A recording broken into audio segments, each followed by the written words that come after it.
Today's model is in Christmas spirit, and that despite not being the annual Herpa Wings Christmas model, which is definitely a good thing. But can a €45 recommended retail price point take away from that Christmas spirit? Let's find out.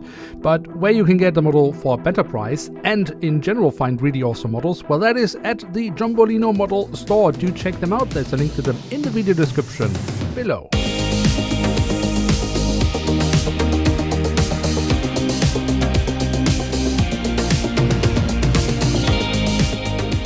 And with that, hello and welcome to a new episode of Review, where we today will take a closer look at an Airbus A340-300 of Swiss International Airlines. And at the front of the box we have a cutout so we can get a glimpse of the aircraft model inside. On top of that we have the Swiss branding.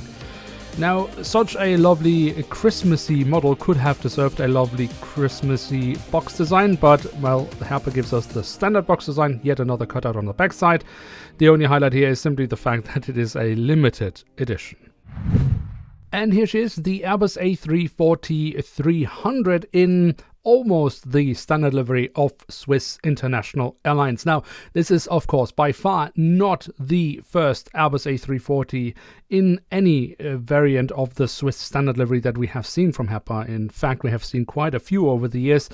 But this one is slightly different. I mean, it has the latest version of the Swiss International Airlines standard livery, which means they have apparently slightly adjusted the size of the writing of Swiss in the front.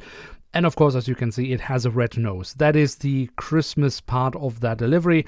But we will get into all these things throughout the video. Firstly, we simply take a closer look at the aircraft model, starting off with the tail section where we on the vertical stabilizer have the iconic Swiss International Airlines branding. That is, of course, also the Swiss flag, basically.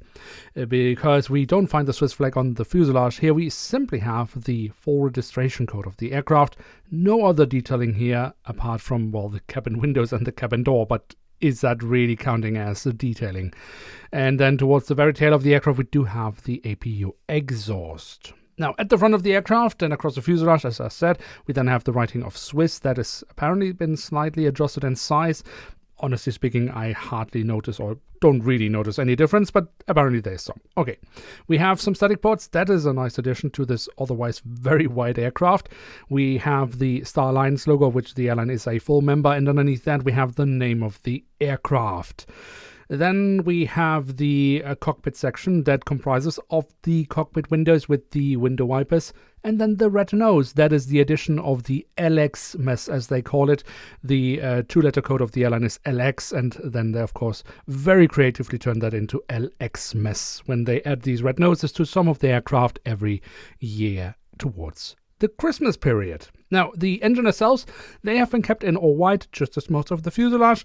Here we have the silver leading edge printed on, as well as some safety markings. The physical detailing overall, I think, is okay. That actually looks pretty decent, I think, especially here also from the front, very, very nice. You can see the engine fan blades.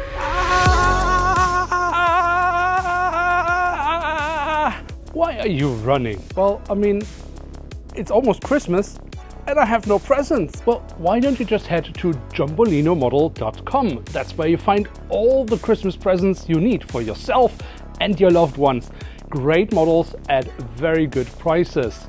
So head over to jumbolino-model.com. You know what? That's actually not a bad idea. So Bongo, are you feeling better? Are you kidding me? I got all I want for Christmas and much more. That's what I said. Head to jumbolino-model.com for your Christmas presents. So with the Christmas shopping done and dusted, we can focus on the wings, starting off with the top side, where we have the different flap slats and spoilers carved out fairly nicely, although a little bit drowned away by the grey base paint, but we have some different shades of grey for additional detailing. The underside of the wings has more nice physical detailing, and here we also have the full registration code of the aircraft. And the A340, of course, also has these lovely winglets with the Swiss branding looking really rather nice. I think Herpa has done a great job with that. The A340 then, of course, also has landing gear, not surprising, and Herpa has added their standard landing gear here for the A340, of course, with the little unusual thing on the A340 of having this additional landing gear in the center in order to support the overall weight of the aircraft. That actually looks fairly decent. The front landing gear also not too bad, but some printed details here would have really done a lot. On the belly of the aircraft, well, apart from the Herpa branding, which we ignore, we have a hole in the fuselage where a standard is not included with this aircraft model, but it doesn't destroy any printed details as there aren't really any printed details, so I guess we can live with it. We have the ram air intakes indicated here as a physical detailing, not the best, but it is there, at least that. And then we have a little bit more detailing here on the top of the fuselage in form of sat domes. We in fact have not one just in the front, but also one at the back, so 2 sat domes overall. And considering how inconsistent Herpa normally is with their sat domes, I think here they have come pretty close to what we see in real life. And then last but certainly not least, we do also have the doors to the cargo compartments, but notice here, yes, a little bit of additional detailing. Very unusual for Herpa Wings, maybe something for the future to see more often. I would appreciate it, both in the back and at the front of the aircraft.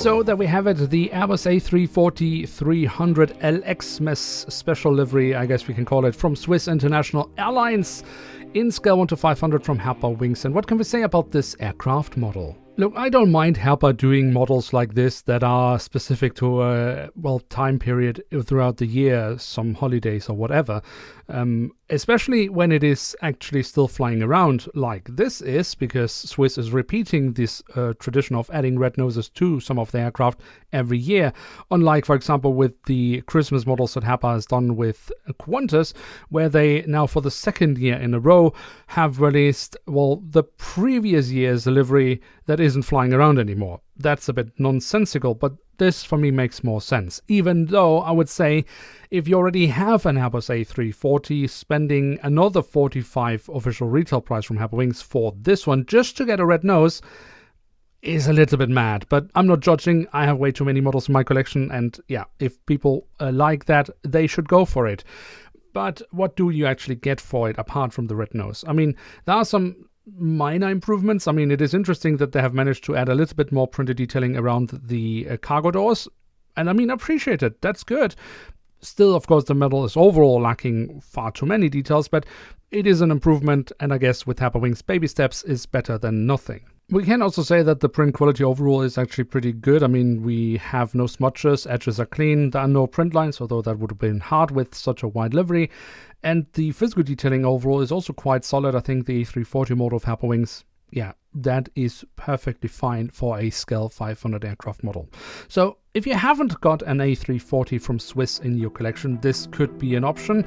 If you don't like the red nose, you could technically even remove it yourself. And if you already have a bunch of these A340s in your collection, then this could be a little different addition to your collection if you got some spare money. So considering what kind of a year Herpa has had, I think this model, it doesn't hurt anyone. It does what it's supposed to do fairly well, and therefore I would say yes, it is an aircraft worth having in one's collection. And with that, it is time to end today's episode. If you have enjoyed this video, then feel free to leave a like. If you are new around here, why not hit subscribe? And with that, thanks so much for watching. Hope to see you soon again. I'm checking out, and bye.